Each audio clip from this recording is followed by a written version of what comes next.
Hello and welcome to our special coverage of the Russian invasion of Ukraine. I'm Ladia Headlines. Ukraine's President Vladimir Zelensky says Moscow is aiming to make the rest of 2022 dark and difficult. Russia's President Vladimir Putin tells the Russian defense industry to up its game. And Turkey's leader Recep Tayyip Erdogan accuses the West of, quote, provocations over Ukraine, claims only Ankara is trying to mediate between Moscow and Kiev.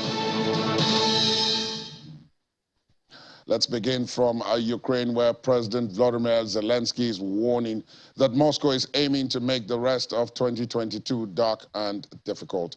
He was speaking in his usual nightly address on the same day the Russian President Vladimir Putin said he was ready to negotiate with all parties involved in the war in Ukraine, although he said Kiev and its Western backers have refused to engage in talks.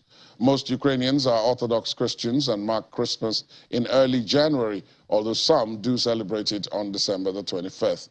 Russia's February 24th invasion of Ukraine has triggered the most deadly European conflict since World War II and the biggest confrontation between Moscow and the West since the 1962 Cuban Missile Crisis. There is thus far little end in sight to the war.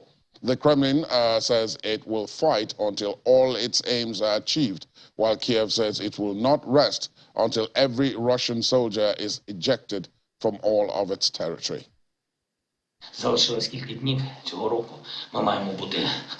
Only a few days of this year left. We must be aware that our enemy will try to make this time dark and difficult for us. Russia has lost everything it could this year, but it is trying to compensate for its losses with the gloating of its propagandists after the missile strikes on our country, on our energy sector. I know that darkness will not prevent us from bringing the invaders to their new defeats, but we must be ready for any scenario. Meanwhile, President Vladimir Putin has toured an arms production plant in Russia's Tula region as U.S. lawmakers were expected to approve a $45 billion aid package for Ukraine. The Russian president was given a walking tour of the plant and saw some of the armaments on display, including missiles, vehicles with missile launchers, and tracked armored vehicles. Mr. Putin's visit follows a speech to defense chiefs in Moscow, where he said the Russian army must learn from and fix the problems it had suffered in Ukraine, promising to give the armed forces whatever it needs to prosecute a military campaign nearing the end of its 10th month. Mr. Putin told the gathering there were no financial limits on what the government would provide in terms of equipment and hardware. And Washington is carrying out a proxy war against Russia, and the risk of a clash between the two countries is high. And that is according to Anatoly Antonov, Russia's ambassador to the United States. In an interview with Russia's state media outlet TASS, he said, quote, "Today, no one hides the true goals of the White House policy towards us. On all TV channels, political commentators talk about the need to intensify the U.S. proxy war against the Russian Federation." He added that Russia will continue to strive to ensure that Russian concerns regarding the security of the country are not ignored, but are heard with the prospect of working together to resolve them. Mr. Antonov also said that dialogue between Moscow and Washington is currently in a, quote, ice age state. He believes Ukrainian President Volodymyr Zelensky's visits to the United States demonstrates that neither Washington nor Kiev is ready for peace. And President Recep Tayyip Erdogan has praised Turkey's role in securing a grain deal between Russia and Ukraine, claiming in a speech that, unlike Ankara, Western nations did not make any tangible diplomatic efforts to resolve the conflict. He accused the West of only causing provocations and failing to make efforts to be a mediator in the Ukraine-Russia war. He added that Turkey had thus assumed this mediator role in 2022 and is set to continue its diplomatic efforts next year, building up on the success of the Black Sea corridor created as part of an Istanbul grain deal in July. The grain corridor was started as a way to secure food supplies to the neediest nations as a matter of priority, but Mr. Erdogan confirmed Russia's long-standing concerns, saying that some 44% of the grain exported from Ukraine went to Europe instead. In the meantime, Moscow voiced its readiness to supply African nations with, quote, large volumes of grain and fertilizers out of its own stocks for free. Let's talk now to Stephen Cohen, President Cohen and Woods International. Stephen joins us, of course, virtually. Good morning to you, Stephen. Compliments of the season. To you as well, and good morning to you. It's a difficult Christmas now, but Christmas is, as your president said, is a time for hope as well. Indeed. And I trust that you are safe. We're hearing so much about this very, very bad weather sweeping through the United States.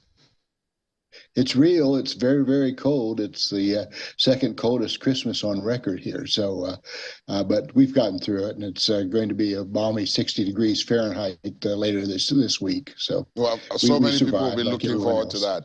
So many people will be looking forward to that. But let me start with what we heard from the Russian ambassador to the United States, who says the risk of conflict between Russia and the United States is quite high.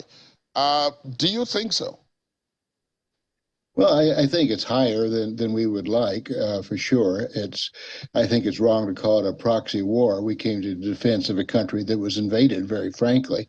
And so it's hardly to say that we're doing a proxy war in Russia as much as we're trying to save a sovereign nation in Ukraine. But yes, certainly the tensions are higher. The game is becoming much more complex. Erdogan's role was interesting. China and US and Russia meeting is also interesting, although that's not necessarily bad because Blinken and the Chinese government had a discussion before that trip, so we don't know what was said there or what messages are being carried. So I'm not putting a totally negative view on that as well, but it's become very complex. Belarus's role now is up to, well, beyond question, but certainly what are they going to do that may heighten the war as well. So yes, the ambassador's right. Certainly the tension is much higher. We are in an ice age of negotiations or talking to one another. It's certainly back to the Cold War, and I think ice may be the right term. Indeed. You are in Washington, and in Washington, something that may also prove to be, depending on which side you are on, either a provocation or a much-needed relief, is happening, which is the passage of a bill to give Ukraine even more aid, both in terms of armament and humanitarian relief. And this, as we understand, is being pushed through ahead of the Republicans taking over the House of Representatives in early January, when, you know, there's doubt about whether things would move so fast. But even if this is passed now and the money begins to be disbursed, that bridge will still be there, because come January, when the House of Reps changes hands, things may not be so smooth, and the Ukrainians may be at the receiving end of the short stick, right? Well, clearly they're not going to be as smooth when you have a opposing party in leadership right now, or will be in January. So again, though, I think that it's going to be difficult for Republicans to change the course on U.S. support for Ukraine. First of all, I don't think all Republicans wanted to change that course. I think they're very concerned, but there is a small minority of about 30, it seems, to the far right that want to slow this down. So it's going to depend, and to some extent, the strength of the speaker. I still think Mr. McCarthy will be the speaker, but he hasn't shown a lot of ability to stand up to the far right, because he seems to want the speakership more than his own integrity, frankly. And I think I don't say that as an individual. That's a fairly common analysis in Washington these days. So we'll see, politics being what they are.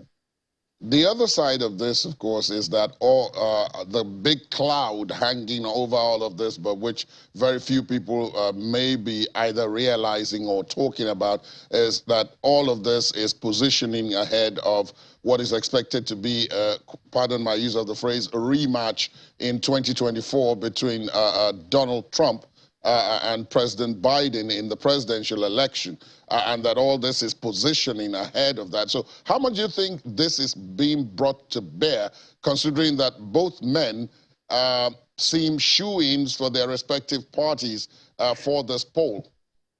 Well, I don't think that Mr. Trump is a shoe-in. In fact, I think the momentum's carrying him otherwise. The January 6th committee report, I think, is being heard by the general public. I just do not see him as now the likely candidate. I think that the Republican Party itself behind the scenes, and in fact, particularly in the Senate more openly, are looking for other candidates. So I don't think it's should be assumed that it's going to be Trump versus Biden. And also, the Biden decision has not been made yet either. So I think we could have an entirely very different picture than was projected, say, 2 months, 3 months ago. Clearly, there is a momentum turning on Trump that even some of his top media people are no longer promoting him. I think the corruption of that period is becoming clearer. The role that the president had in January 6th is also an issue. But again, I'm not dismissing his supporters. He's got some very strong supporters, but I think the momentum is changing very dramatically. It's not just simply my political views. I've predicted he would be president a long time ago, but it's there is a change in the United States right now, and I think the elections were part of the indicator of that, and I think the Republican Party sees that as well. Even the Speaker of the House, to be, perhaps, Mr. McCarthy, would move more to the center, but he's got to deal with a minority group that has a fairly strong minority group within his own party that has a fairly strong hold. So we deal with it, but I don't think it's going to be a Biden versus Trump presidency race.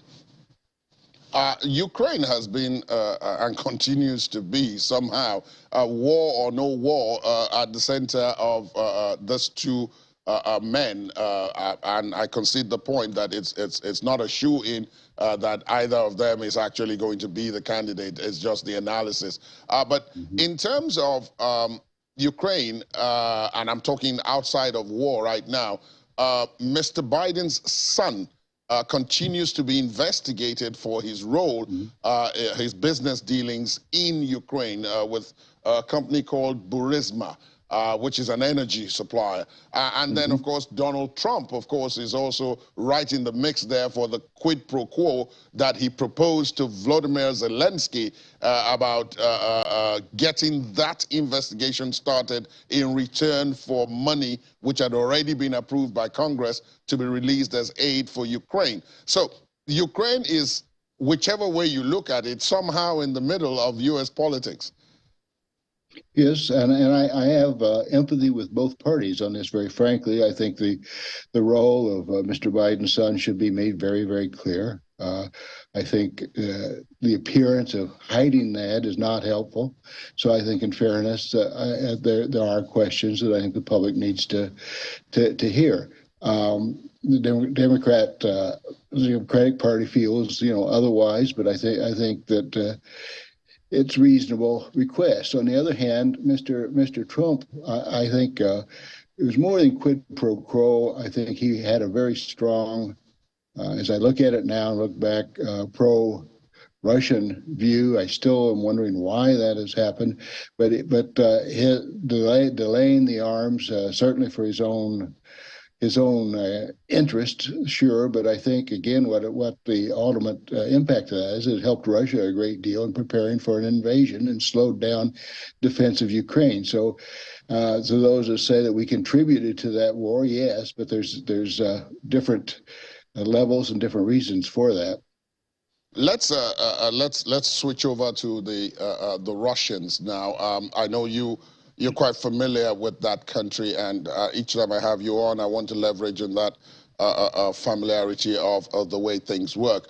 In the last couple of days, Mr. Putin has had some very high-profile visits. You referenced one when you talked about the role that Belarus is going to or is about to play in all of this. And Mr. Putin did go to Belarus last week for a highly publicized meeting with Alexander Lukashenko. Now, on the other hand, he's been speaking to his defense chiefs.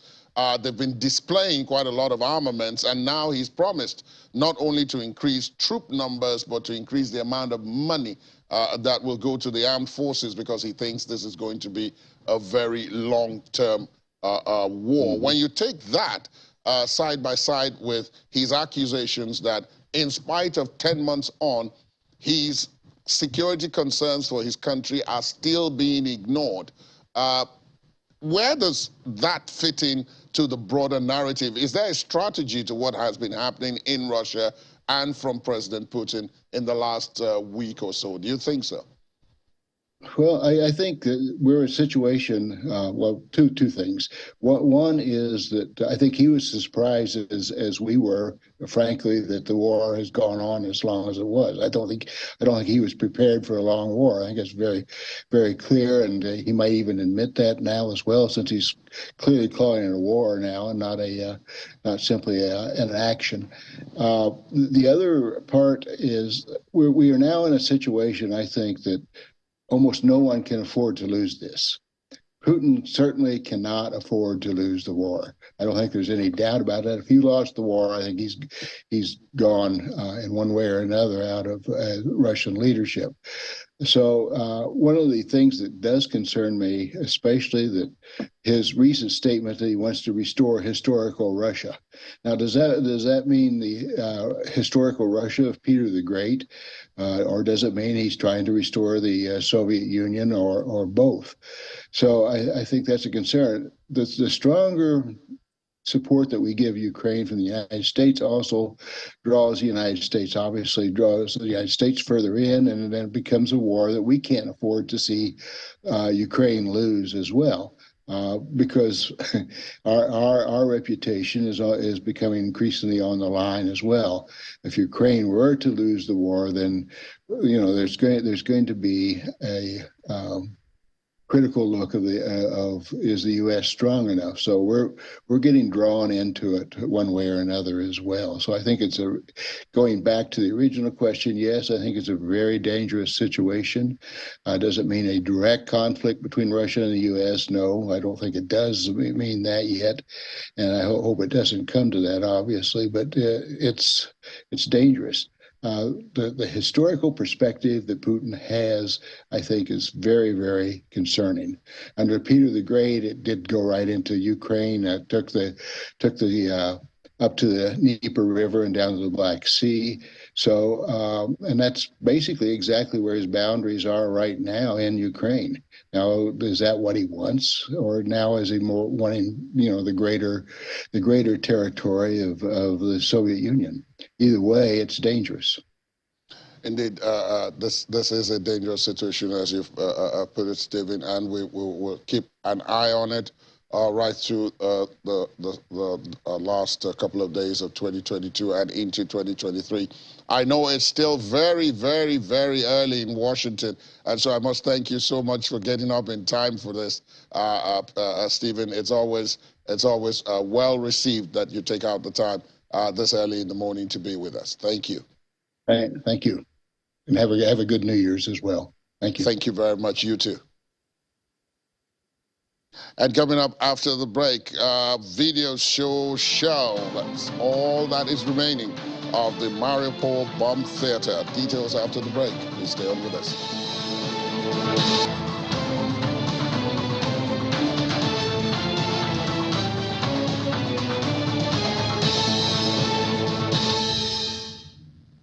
Thanks for staying tuned. Welcome back. Pope Francis has called for an end to the war in Ukraine and other conflicts. In his Christmas message over the Christmas, the Pope described the world as suffering from a famine of peace, delivering the 10th Christmas to the city and to the world blessing and message of his pontificate. He also urged people to look beyond the shallow holiday glitter and help the homeless, immigrants, refugees, and the poor in their midst, seeking comfort, warmth, and food. He spoke just hours after air raid sirens whirled across Ukraine, and a day after Kiev said a Russian strike on the recently liberated city of Kherson killed at least 5 people and wounded another 35 in what President Volodymyr Zelensky condemned as wanton killing for pleasure. The Pope condemned the use of food as a weapon of war, saying the war in Ukraine had put millions at risk of famine, mentioning Afghanistan and countries in the Horn of Africa as well.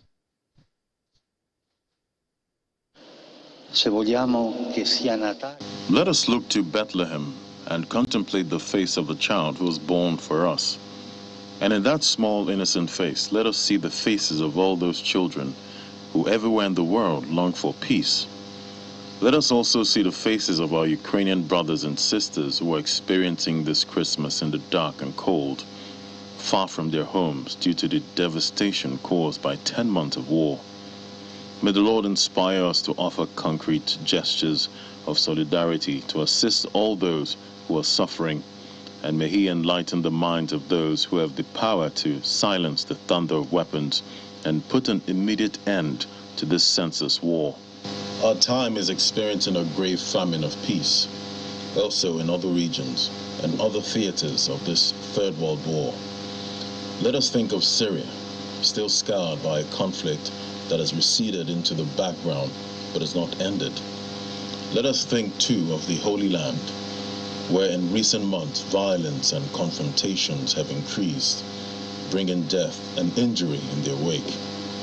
Let us beseech the Lord that there in the land that witnesses birth, dialogue and efforts to build mutual trust between Israelis and Palestinians may resume. The day before, on Christmas Eve, the Pope had said peace in Ukraine tops the Christmas wish list among the faithful gathered to attend his Mass. A few hours before the beginning of Christmas, faithful from all over the world gathered in St. Peter's Square ahead of Pope Francis' Christmas Eve service, with peace as the most expressed desire. The Pope has been making appeals for Ukraine at nearly every public appearance, usually at least twice weekly, since Russia invaded its neighbor in February, and people hoped he could lead the two warring countries to peace talks. And Germany's head of state, who holds a largely ceremonial role, has called for fair peace in Ukraine in a message on Christmas released over the weekend. President Frank-Walter Steinmeier said in a pre-recorded televised speech to Germans, which was aired, that peace was not yet within reach. Mr. Steinmeier vowed further support for Ukraine, especially in the area of air defense, during a surprise visit to Kiev in October, his first since Russia invaded the country on February the 24th. He had originally planned to visit Ukraine in April, but Kiev refused to welcome him then amidst disquiet over his past support for a Western rapprochement with Russia. Kiev and Berlin later patched up their disagreement. Ich weiß, wie viel diese Krise Ihnen allen abverlangt, dass viele Peace is not yet within reach, and it must be a fair peace which does not reward the land grab and which does not expose the people in Ukraine to despotism and violence of the occupying forces. Until there is peace, it's a humanitarian imperative that we support those who are under attack and oppression. Ukraine holds its ground with great courage. Europe is united, and our country with these challenges once again grow beyond itself. Ukraine holds its ground with great courage. Europe is united, and our country with these challenges once again grows beyond itself. We did not panic, and we did not let ourselves be divided. Ja, das sind raue Zeiten. Wir stehen im Pro-Russian authorities in the city of Mariupol have begun demolishing a theater which Ukraine says Russian forces bombed on March the 16th during the invasion of the country. Ukraine said hundreds of civilians had been sheltering there at the time and accused Russia of a war crime in targeting the theater. Satellite images taken before the theater was destroyed showed the Russian word for children displayed in large letters on the ground next to the theater. The city council said hundreds of people, mostly women, children, and the elderly, had been hiding in the theater and in a nearby swimming pool building because of heavy shelling. Russia's foreign ministry denied responsibility, saying Russia's armed forces don't bomb cities and dismissing Ukraine's accusations as a lie. King Charles has used his first Christmas message to reflect on the cost of a living crisis stoked partly by the war in Ukraine. He spoke of the great anxiety and hardship for those struggling to pay their bills and keep their families fed and warm. There were images of food banks and help for the homeless alongside the speech recorded by the King in St. George's Chapel, Windsor. He paid tribute to his mother, Queen Elizabeth, who is buried in the chapel.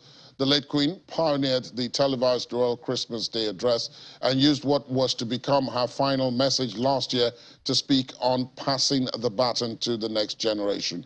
The themes of the King's speech touched on some of his courses and beliefs, concerns for the disadvantaged, the importance of public service, and supporting a multi-faith approach to religion. Only working royals appeared on screen in the King's broadcast, including the Queen Consort, the Prince and Princess of Wales, the Earl of Essex, and the Princess Royal. At the time of industrial strife and financial pressures, the King's message focused on those supporting people in need. Buckingham Palace has said funds donated after the death of the late Queen were being given to a charity helping those unable to pay energy bills. I'm standing here in this exquisite chapel of St. George at Windsor Castle, so close to where my beloved mother, the late Queen, is laid to rest with my dear father. I'm reminded of the deeply touching letters, cards, and messages which so many of you have sent my wife and myself. And I cannot thank you enough for the love and sympathy you have shown our whole family. Christmas is a particularly poignant time for all of us who have lost loved ones. We feel their absence at every familiar turn of the season and remember them in each cherished tradition. In the much-loved carol, O Little Town of Bethlehem, we sing of how in thy dark street shineth the everlasting light. My mother's belief in the power of that light was an essential part of her faith in God, but also her faith in people, and it is one which I share with my whole heart.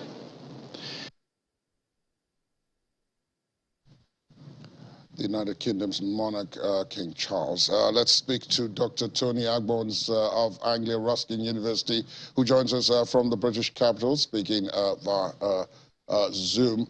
Good morning to you, Dr. Agbons. Compliments of the season.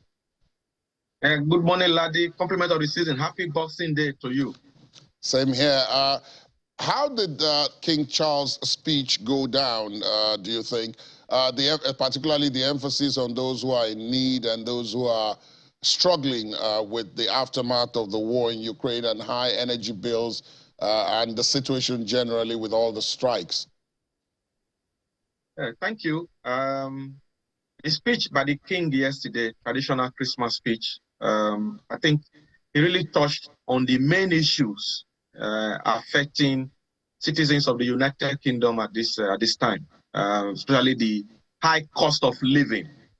It is really biting. People are really finding it difficult to heat up their homes, get electricity going. I tell you, a lot of people here now who are, going to warm hubs, designated places run by NGOs and charities just to keep warm. It is that bad. So his speech yesterday really focusing on that aspects, that affects the citizens of the United Kingdom was very well received. Let's then go to those things, actually. And I know that when I spoke to you last, it was a grim situation, and that's the way you described it. But several days down the line now, I know that the border force, just to take one example, the border force actually, in fact, did take on the strike, resulting in huge chaos at the exit points out and into Britain. And then I don't know what the update is with the nurses and ambulance drivers and so on. So could you bring us up to speed on this Boxing Day? What's the situation like? Oh, I wish you didn't even ask me this question, because as I speak to you, the ROMT Union, a huge umbrella trade union comprising of rail workers, maritime workers, transport workers, they are on strike today, Boxing Day. Can you imagine that in the United Kingdom? They are going on strike. And today, in this country, Boxing Day is a huge day for business to boom. You know, people go out after the celebration of yesterday, Christmas Day, to make purchases because of, the huge discount that, shops and retail outlets, they will be offering. But as I speak to you today, the ROMT, they are on strike. Boxing Day 26. It's alarming. In fact, most of us, as I yesterday, we were like, we can't believe this. So, and it is predicted that there's going to be huge vehicular traffic today because what people have to do now is to get on their cars. So it is really appalling. And people are even saying that the government has failed to deal with this issue decisively.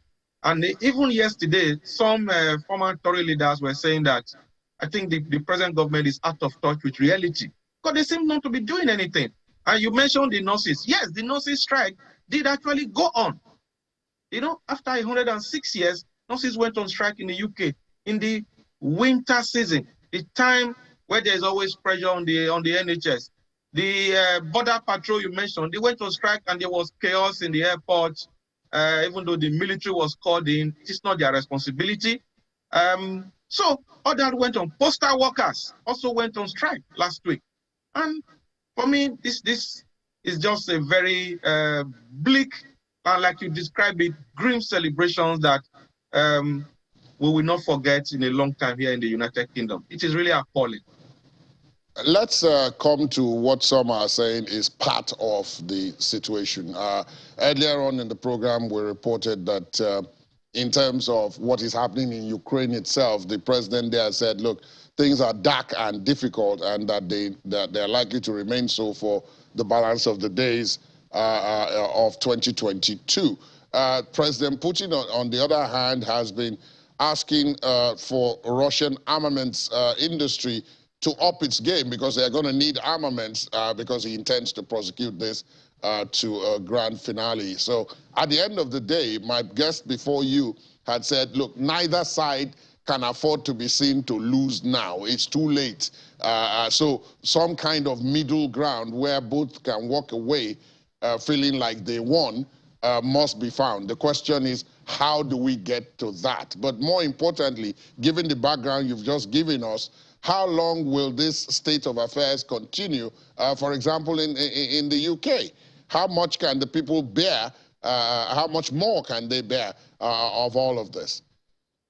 Yeah, thank you, Ladi. In fact, I was listening to your other guest, Mr. Stephen Hayes, and in fact, what you just said now, when he mentioned it, I was grinning here, and I totally understand what the gentleman was saying.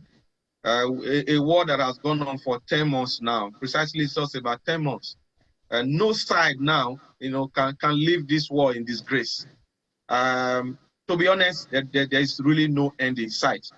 But the only glimmer of hope I have is the pontiff, the Pope, really making the Russia-Ukraine crisis as the center point of his address yesterday from the Vatican. So that has given me hope that probably a neutral, respected, spiritual father like the Pope will be able to bring this war, bring everybody to the negotiating table.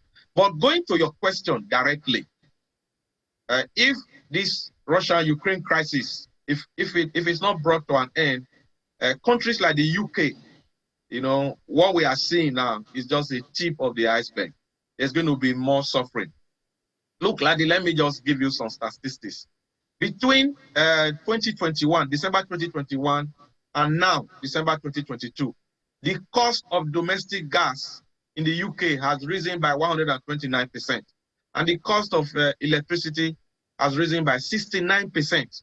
And as I speak to you, the average household in the UK, our energy bill is £2,500, which is about $3,000. I know a lot of Nigerians will understand that because we speak more in the dollar denomination. So you can see the increase. And as I speak to you, even though the government have capped the energy base at 2,500, that is still a huge amount of money for a lot of UK citizens. Many are on medium income, many are on pension, received, many are on benefits. So you can see that the 450 pounds energy support package that the government has given is not enough. It's not enough. It's like throwing a stone into the Atlantic. So I agree with you 100% that if this crisis in Ukraine, if it's not brought to an end, there is huge economic consequences ahead for countries like the UK and other European nations. So what everybody needs to be doing now, that in the spirit of the new year, in the spirit of let bygone be bygone, let the old go by, I think everybody needs to come to the table. I was, playing a tape yesterday of the Russian president Putin speaking and saying that Russia, they are willing to negotiate, although he added some difficult caveats, saying that the negotiation is not going to come from them. But for me, that is a sign that probably they can negotiate. But the other grandstanding that Putin is doing, with him promising to give more financial support to his military and all that, I see that as just men show off. I think it is time for these warring parties to come to the negotiating table. We sincerely hope that they will, and it's on that note that we anchor this discussion. Thank you so much, Dr. Agbons, for your time, and one wishes you the very best, even as you navigate through this difficult period there in the United Kingdom. Thank you for your time this morning. Thank you, Ladi. Happy New Year. Happy New Year to you, too. And when we return, Kiev strives to celebrate a first crisis-scarred holiday season. Please stay on with us.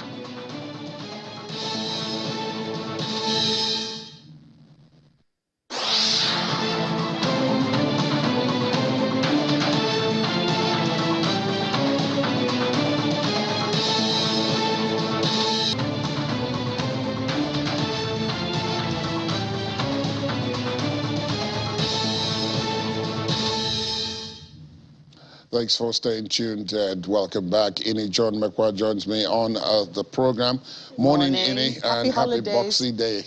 Yes. Moscow says it is ready to resume gas supplies to Europe through the Yamal-Europe pipeline. What does all this mean?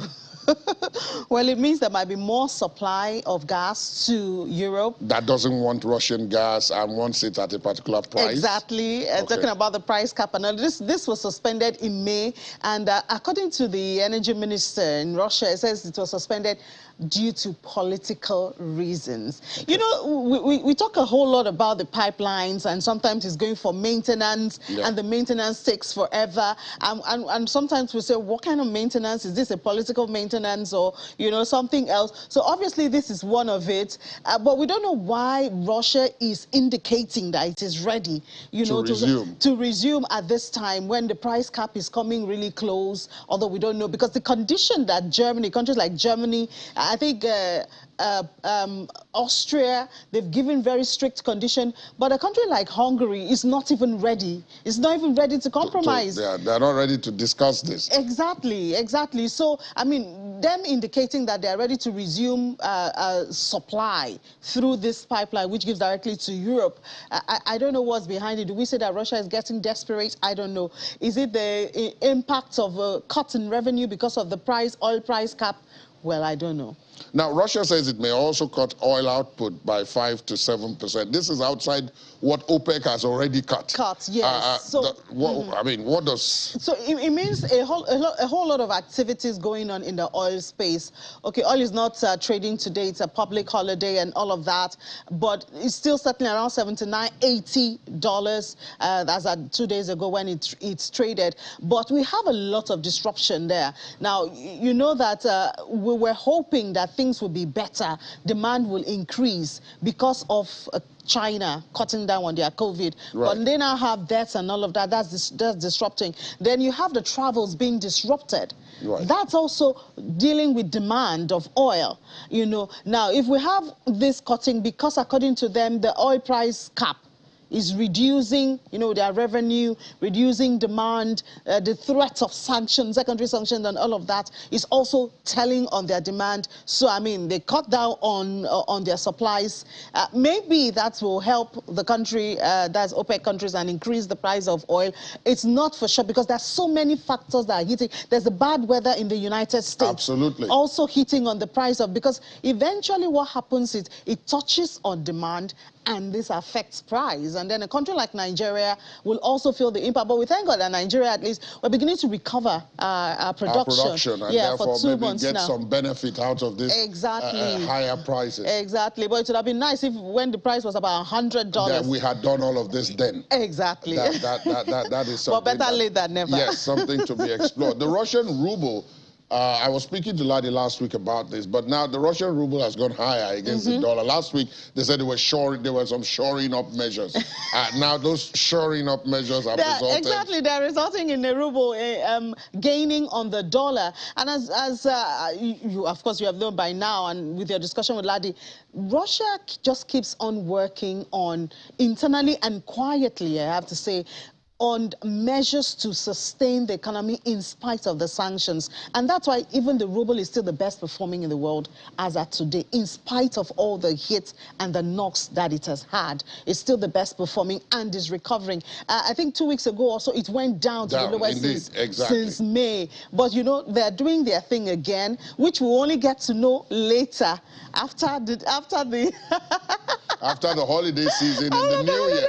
Exactly. But you see the results there, that the ruble is recovering on the dollar, and it's it's a good thing for Moscow, and maybe to keep feeding on the war, which is what the West is fighting against, unfortunately.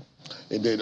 Most markets are closed, including Nigeria. Including we'll have to wait, I think, until...